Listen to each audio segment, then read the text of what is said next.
ఇంత ముందుగా మీకు ఏదైతే బెంగళూరు హైవే ఉందో అక్కడ నుంచి ఇది వచ్చేసి మనకు పోలపల్లి సెజ్ అంటారు. ఇది బెంగళూరు హైవే 6 లేన్ రోడ్డు. ఇటు మీకు ఇంత ముందు కూడా చూపెట్టాను కదండి. ఆ రోడ్ కనెక్టివిటీ నుంచి జస్ట్ ఫేసింగ్లోనే మనకి ప్రాజెక్ట్ ఉంటుందన్నమాట. ఇది వచ్చేసి మంచి లగ్జరీ గేటెడ్ కమ్యూనిటీగా ఈ ప్రాజెక్ట్ అయితే డెవలప్మెంట్ చేస్తున్నారు. ఇది ముడా అథారిటీలో ఉంటుందన్నమాట. ముడా డెవలప్మెంట్ ప్రకారం ఉంటుంది. మీరు ఇక్కడ చూడొచ్చు. ప్రజెంట్ అయితే ప్రాజెక్ట్ వర్క్స్ అయితే జరుగుతున్నాయి. టోటల్ ప్రాజెక్ట్ కనుక చూసుకున్నట్టయితే మనకు 19 ఎకరాల్లో ప్రాజెక్ట్ అయితే ఉందన్నమాట.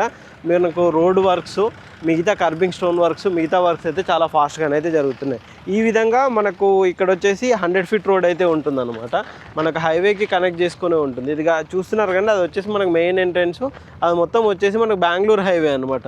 మీరు ఇక్కడ బ్యాక్గ్రౌండ్లో కూడా కనిపిస్తుందండి.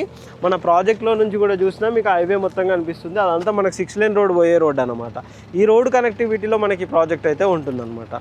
ఇందులో వచ్చేసి మనకు డిఫరెంట్ సైజెస్లో అయితే ప్లాట్స్ అయితే అవైలబుల్లో ఉన్నాయి. మినిమం అయితే 170 స్క్వేర్ యార్డ్స్, 180 స్క్వేర్ యార్డ్స్ నుంచి 300-400 వరకు కూడా డిఫరెంట్ సైజెస్లో మనకు ప్లాట్స్ అయితే ప్రజెంట్ అవైలబుల్లో ఉన్నాయి. మీరు ఇక్కడ చూస్తున్నారు కానీ మనకు అండర్ గ్రౌండ్ డ్రైనేజ్ కానీ ఇవన్నీ కూడా మనకి ఇక్కడ ఇస్తున్నారు అనమాట. మీరు ఇక్కడ చూడొచ్చండి.